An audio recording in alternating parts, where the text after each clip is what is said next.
Pour vendre tes services à des entreprises locales, tu vas avoir besoin de récupérer souvent leur adresse mail, leur numéro de téléphone. Et alors oui, tu peux chercher manuellement un par un chaque adresse mail sur le site de tes prospects.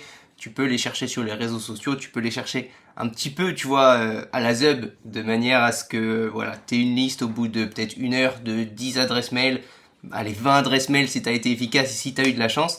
Dans cette vidéo, aujourd'hui, je vais te présenter une façon d'automatiser la récupération d'adresses mail, la récupération des informations de contact de tes leads pour que derrière tu puisses les contacter directement en cold email, en cold call, tout ça de manière 100% automatisée. Ce système, tu as juste à le créer une seule fois et derrière tu pourras l'utiliser pour récupérer tout un tas de données, peu importe le domaine et peu importe la région où tu cherches tes prospects. On va utiliser Make.com et on va utiliser un outil qui s'appelle Apify qui va nous permettre d'aller récupérer ces données. Donc la première chose que tu vas faire, c'est te créer un compte sur Make.com. Si tu n'en as pas un, je te laisse un lien dans la description.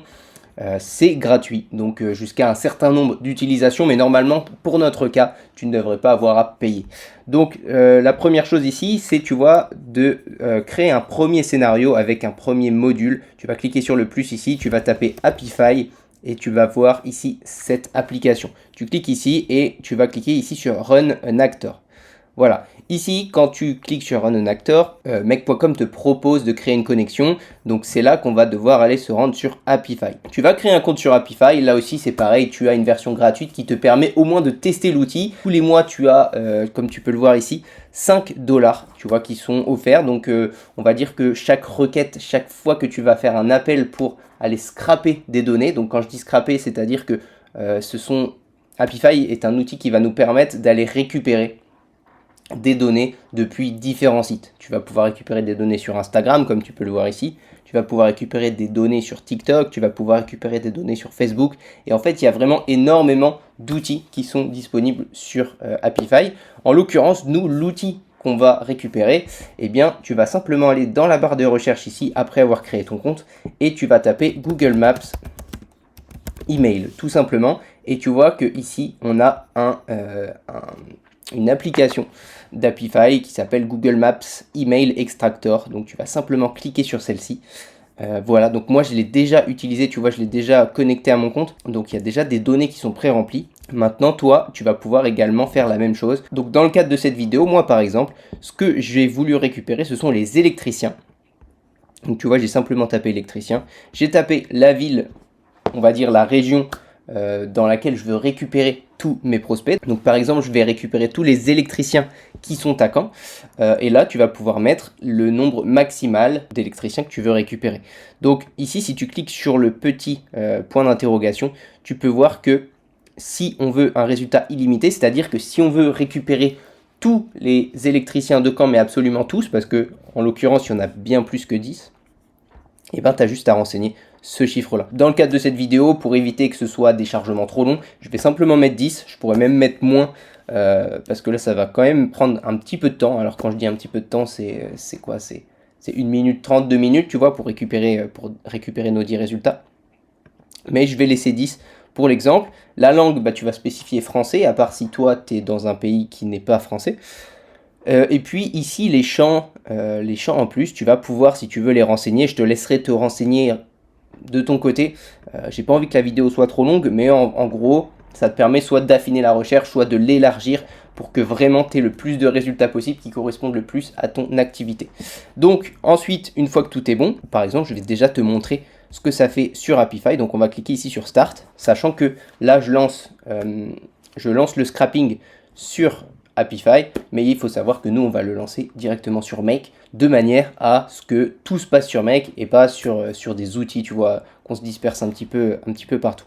Donc là, comme tu peux le voir ici, on a 1 gigabit d'utilisé sur 8, c'est-à-dire qu'en fait, comme tu peux le voir là, notre acteur, donc il s'appelle ça un acteur sur Apify, est en train de travailler, est en train d'aller récupérer des informations. Donc nous, on lui a demandé 10 résultats maximum, et comme tu peux le voir, là, il en a trouvé un pour l'instant, Erwan Renov, avec les différentes informations. Donc tu vois, il va essayer d'aller récupérer le compte Instagram, le compte Facebook, il va aller essayer de récupérer des liens, une chaîne YouTube, un compte TikTok, un compte Twitter, le numéro de téléphone, l'adresse mail. Donc comme tu peux le voir, par exemple, Erwan Renov, ici, eh ben, il n'a pas réussi à retrouver une adresse mail. Et en fait, la raison, elle est assez simple, c'est qu'en fait, ce que fait ce bot en fait de scrapping, il va venir chercher une adresse mail sur le site internet de la page Google Maps.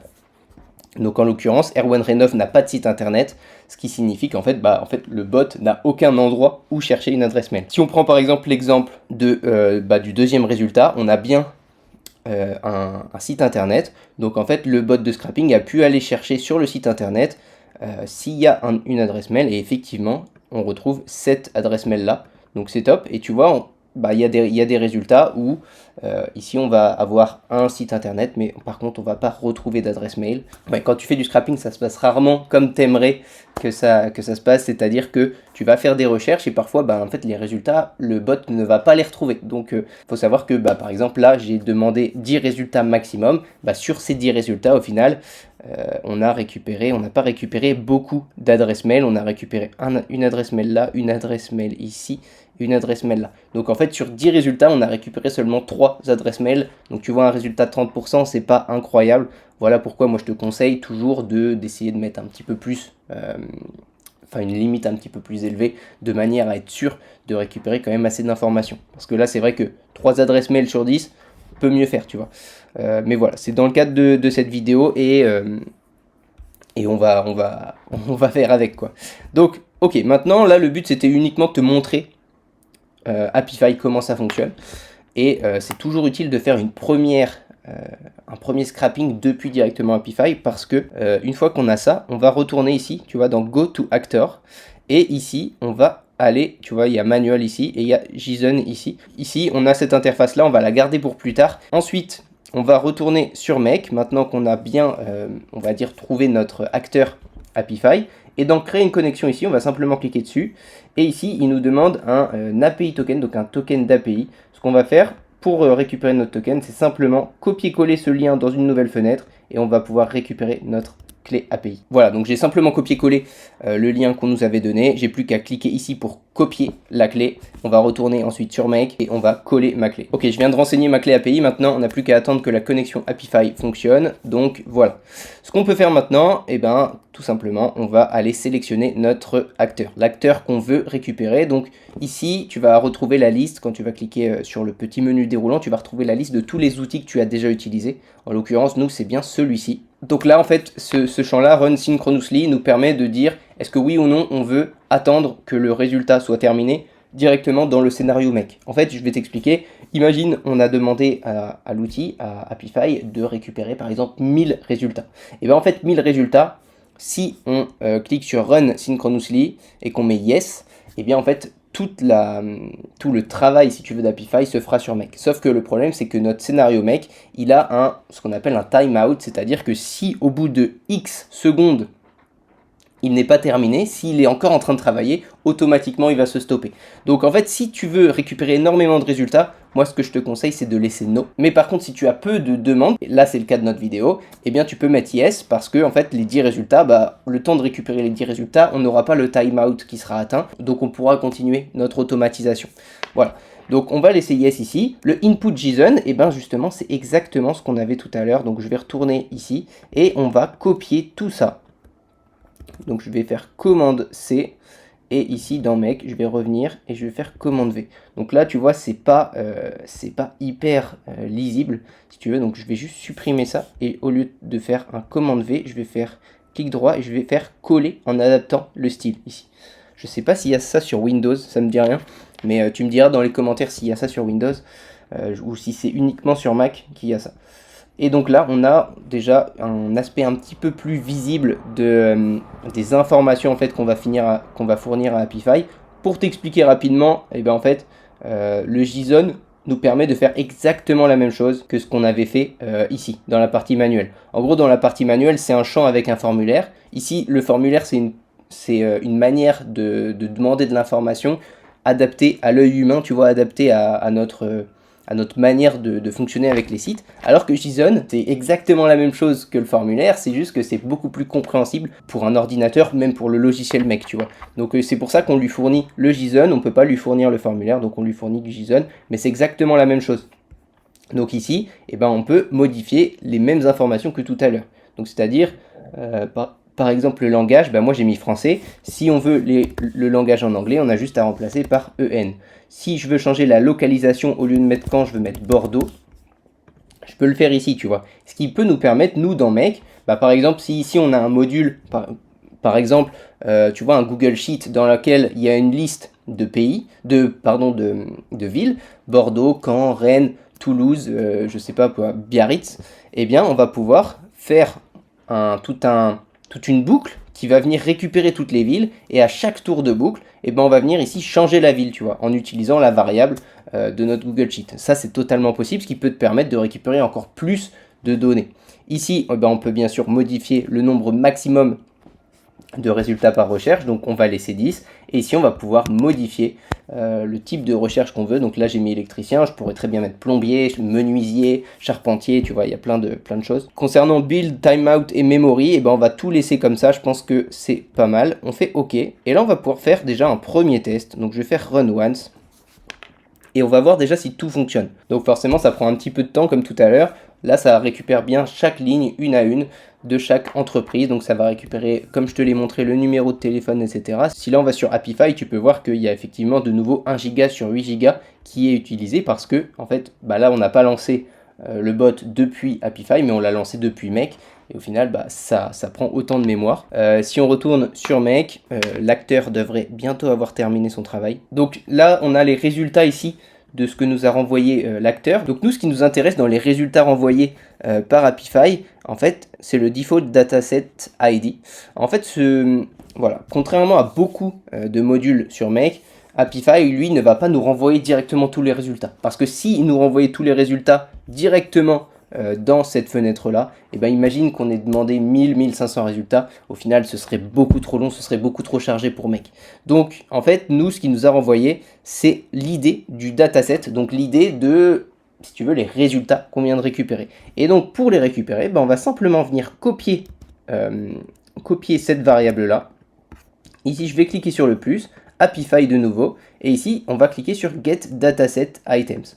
Donc on va venir récupérer ces informations. Dataset ID, et ben je vais simplement coller, tu vois, la variable que j'ai copiée tout à l'heure.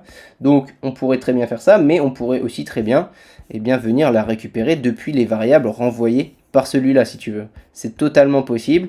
Donc là, je dois juste chercher default, il est ici, tu vois. Je pourrais très bien utiliser ça. C'est juste que là, comme on vient de faire une première recherche, ben, je ne vais pas la refaire de nouveau. Donc c'est pas la peine d'utiliser cette variable là. Donc là ensuite, data transformation, on va laisser en clean, le format on va laisser en JSON, et la limite, bah voilà, là encore on peut demander une limite. Si on a 1500 résultats, bah autant mettre, tu vois, une limite, je sais pas, de 2000, de 3000. Tu vois, on peut aller jusqu'à c'est 100 000 ou 10 000, c'est 100 000, donc on peut aller jusqu'à 100 000 maximum.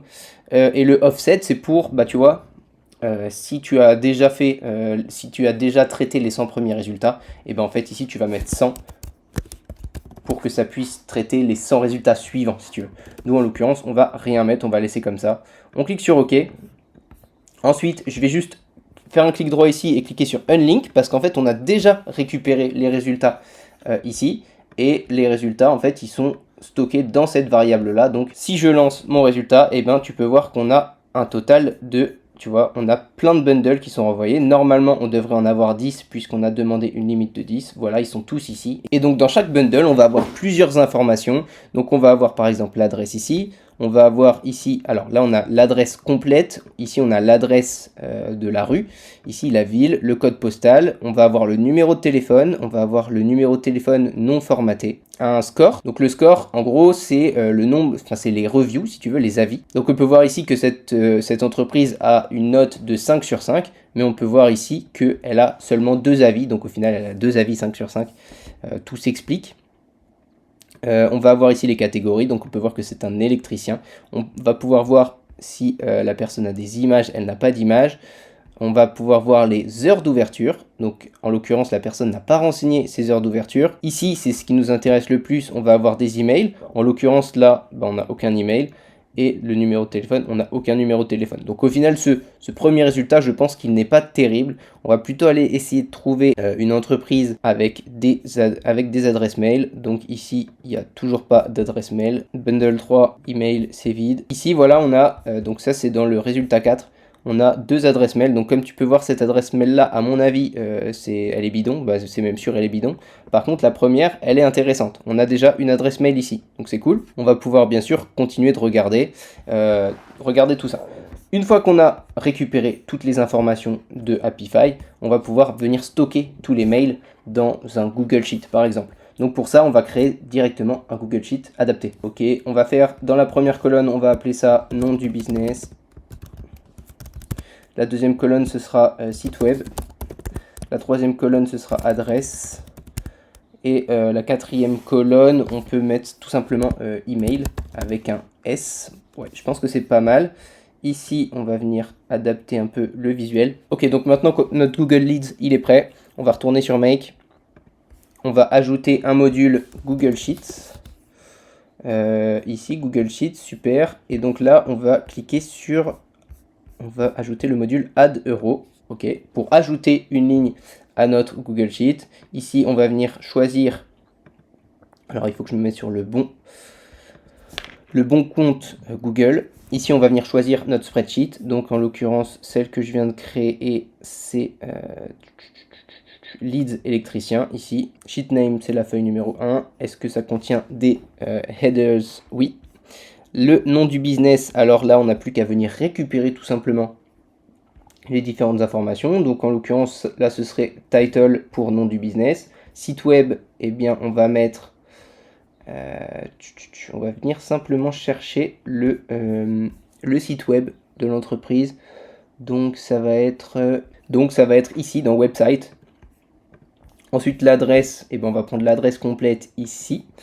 Et l'email, et ben on va simplement venir récupérer ici email. Voilà. On va faire OK et là on va retester pour voir notre Google Sheet se remplir. Donc là, comme tu peux le voir, les chiffres augmentent parce que ça met nos 10 résultats dans Google Sheet. Tout simplement. Voilà, notre automatisation est terminée. Si je retourne sur Google Sheet, on peut voir qu'ici on a récupéré nos 10 résultats. OK. Alors certains ont des sites internet, d'autres n'en ont pas. Donc si j'étends un peu cette case, on peut voir que oui. L'adresse mail, non, l'adresse, elle est renseignée pour tous. Et le mail, eh bien en fait on l'a pas tout le temps, tu vois, on en a un ici, un ici, un ici et un ici. On a 4 mails sur les 10. Donc encore une fois, c'est pas terrible. Ce qu'on peut faire pour modifier, on va dire, notre automatisation et l'améliorer, c'est uniquement mettre les résultats dans notre Google Sheet des entreprises dont on a récupéré l'adresse mail. On veut pas les entreprises, par exemple, celle-ci, eh bien on veut pas qu'elle apparaisse dans notre Google Sheet puisqu'on n'a pas son adresse mail. Je pense que ça peut être pas mal. Donc pour ça, on retourne sur Make. Ici, on va cliquer sur la petite clé ici. On va mettre Setup a Filter. Et là, ce qu'on va mettre, c'est email avec un point d'interrogation. On va appeler ça comme ça. Et on va juste vérifier que email ici n'est pas vide. Donc, on va mettre uniquement... on va vérifier si email existe. Si email existe, ça veut dire qu'on a des adresses mail qu'on a récupéré des adresses mail, et dans ces cas-là, on va ajouter la ligne dans notre Google Sheet. Si par contre, on n'a aucun email, alors ça veut dire que email n'existe pas, et donc on ne va pas ajouter la ligne dans Google Sheet. Donc là, si je recommence, si je retourne ici dans mon Google Sheet, que je supprime tout, et que je retourne sur Make pour relancer l'automatisation. Ici, on va pouvoir voir le nombre de fois où le nombre de filtres a fonctionné. Donc en l'occurrence, là, ça a fonctionné 10 fois. Ça veut dire qu'on a bien ajouté nos 10 éléments. Donc j'ai fait une erreur. Je pense qu'on ne peut pas utiliser ce filtre-là parce que email, même s'il est vide, je pense qu'il existe quand même. Donc on va, en fait, je retire ce que j'ai dit. On va modifier ce filtre-là. Tac. Ça va pas être email existe, ça va plutôt être email est vide, je pense. Array operator, voilà, et là on va mettre array length est égal à... Non, on va plutôt mettre array length greater than 0. Voilà, en gros, là, ce qu'on fait, c'est on prend le tableau d'email, parce que c'est vrai qu'email est un tableau, donc email existe forcément. Maintenant, si la taille de email du tableau email est supérieure à 0, là, on va l'ajouter dans notre base de données. Par contre, s'il y a 0 email, bah, ça veut dire que la taille de l'email est de 0, donc on n'ajoutera pas de row dans notre Google Sheet. Donc là, je recommence, je supprime ça, je retourne ensuite sur Make, je lance le scénario, et cette fois-ci,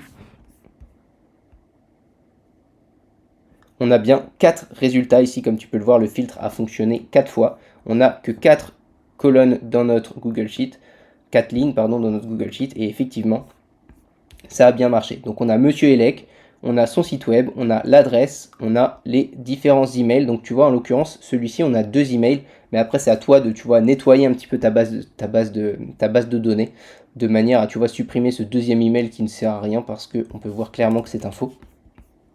Derrière Idealec, eh ben, on a bien la bonne adresse. Bruxelec, on a bien la bonne adresse mail.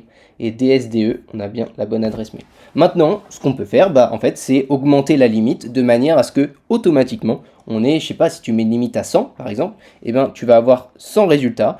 Sur ces 100 résultats, on va regarder si on a l'adresse mail qui est disponible. Si on a l'adresse mail qui est disponible, elle sera automatiquement ajouter dans ton Google Sheet. Voilà. Ce que tu peux faire ensuite, c'est changer la ville, changer par exemple le domaine de chaque entreprise pour faire de plus en plus de recherches, récupérer un maximum d'adresses mail. Et voilà. Ce qu'on aurait pu ajouter aussi, c'est forcément le numéro de téléphone pour avoir les deux informations en même temps. Avec un peu de chance, on tombe sur un 06 et le 06 te permet d'avoir directement les coordonnées du gérant, par exemple. Pour terminer cette vidéo, ce que je peux te montrer, c'est, tu sais, tout à l'heure, on avait vu ensemble, donc si je fais ça, on avait vu ensemble le Run Synchronously. Si tu veux, ici, on peut cocher cette case, car on sait qu'on a demandé que 10 résultats. Mais imagine, et c'est sans doute ton cas, c'est sans doute ce que tu vas vouloir faire, c'est-à-dire récupérer plusieurs résultats. Allez, disons 100 résultats, 500 résultats. Pour récupérer 500 résultats, et bien ici déjà tu vas mettre 500, mais en fait on peut pas laisser yes, parce que comme c'est écrit ici, et ben ça veut dire que nos 500 résultats, on doit les obtenir en moins de 120 secondes. Si on les obtient en plus de 120 secondes, et ben ça va bloquer et mec ne va pas fonctionner. Donc pour être sûr que ça fonctionne, et bien ici on va le mettre en no, on fait OK, on va unlink celui-ci, donc je fais un clic droit unlink, et on va juste placer le début de l'automatisation ici. Ok, ce qu'on va faire ici, on va sauvegarder, je vais faire un clic droit sur celui-ci et je vais mettre copie module. Et maintenant, on va créer un nouveau scénario. Donc pour ça, on fait retour. Dans notre nouveau scénario, eh ben, je vais simplement ici faire un clic droit paste. Donc là, oui, il me propose de copier-coller, donc c'est bon. On a collé notre Apify Run an Actor. Là, je vais juste passer le début de l'automatisation sur ce module. Ce scénario-là, tout ce qu'il va faire, c'est uniquement récupérer tous nos résultats. Donc là, par exemple, c'est là qu'on mettrait par exemple 100 résultats. Tac, je fais OK pour valider. Et ensuite, eh bien, on n'a plus qu'à, par exemple, dire, OK, je veux, par exemple, lancer mon automatisation tous les jours à, disons, je sais pas, par exemple, 11h10, par exemple. Tous les jours, à 11h10, j'aurai une automatisation qui sera lancée. On sauvegarde, OK. Ensuite, on retourne sur notre automatisation précédente. OK, maintenant, on va pouvoir supprimer celui-ci puisqu'on l'a mis dans un autre scénario. Et ici, on va ajouter juste un dernier module ici. Donc, on va cliquer sur Add module. On va retourner dans Apify et ici, on va mettre Watch Actor Runs. Donc, Watch Actor Runs, c'est un webhook qui va nous permettre, dès que il détecte que Apify a lancé un acteur et que cet acteur-là a terminé son travail, et ben automatiquement, il va venir déclencher une automatisation. Et en l'occurrence, l'automatisation qui va déclencher, et ben c'est celle-ci. Donc pour commencer, on va cliquer sur Créer un webhook. Ici, tu vas choisir la connexion Apify que tu avais créée. Tu vas choisir l'acteur. Donc l'acteur, en l'occurrence, c'est Google Maps with Contact Details. On clique sur Save. Automatiquement, notre webhook, il est là, il est mis en place. Je clique sur OK. Et maintenant, je vais pouvoir simplement relier Apify avec Get Dataset Items. Et ici, juste avant de sauvegarder, ce qu'on va faire, c'est qu'au lieu du dataset qui est ici, on va récupérer le dataset ID qui vient de ce module-là. Donc pour ça, eh bien, on va venir le récupérer. Je ne sais pas où il est. Dataset ID. Il est là, Default Dataset ID. Donc je clique ici pour l'ajouter. Je clique sur OK. Et donc là, dès que c'est bon, on n'a plus qu'à cocher ici cette case. Et cette case-là va nous permettre, dès qu'on a un acteur de Google Maps Contact Details qui est terminé, et bien automatiquement, ça va venir lancer ce module. Donc là, si on fait un test, je clique sur sauvegarder et je retourne sur mon premier module, Happify. Donc en l'occurrence, ici, qu'est-ce que j'ai mis? Eh bien, j'ai un petit peu changé. Tu vois, au lieu de Bordeaux, eh ben, je suis parti sur Paris. J'ai demandé, au lieu de 10 résultats, on peut en demander par exemple 15. Ça peut être histoire d'avoir un peu plus de résultats. Et ici, je clique sur OK. Je fais un Run Once ici directement. Ça va venir récupérer plusieurs résultats. Donc, tu vois, ça, ici, on a le récapitulatif de notre recherche. Et ici, donc si je retourne sur mon premier scénario, je fais retour ici. Donc là, ça y est, donc j'étais pas sur cet onglet quand ça s'est effectué. Mais effectivement, au bout de 1 minute 30, je dirais, l'automatisation s'est activée. C'est-à-dire que l'acteur a mis 2 minutes à terminer ses recherches. Une fois qu'il a terminé ses recherches, eh bien, il a déclenché cette automatisation, ce qui fait qu'on a pu récupérer 7 mails dans notre base de données sur les 15 entreprises qu'on lui a demandé de trouver. Il nous a récupéré 7 adresses mail. Donc si on retourne ici sur notre Google Sheet, on a plusieurs plombiers donc qui sont à Paris avec l'adresse du site, l'adresse postale et l'adresse mail. Donc voilà comment toi tu peux récupérer directement des mails pour des prospects, générer toute une liste de leads que tu peux directement contacter après pour proposer tes services. Voilà, c'était une vidéo assez longue qui peut potentiellement être complexe, mais par contre qui peut être vraiment très puissante. Donc c'est un service que tu peux vendre à des entreprises, mais que tu peux aussi utiliser pour toi, pour derrière aller démarcher de manière infinie des entreprises dans ton coin, dans un domaine en particulier qui correspond plus ou moins à ta cible. Voilà, j'espère que tu as tout compris. Tu me dis en commentaire si tu as des questions, s'il y a des choses qui bloquent pour toi, et même si tu as des besoins spécifiques en automatisation, je te laisse me contacter sur Instagram. Allez, laisse un like, abonne-toi, et je te dis à très bientôt. Ciao.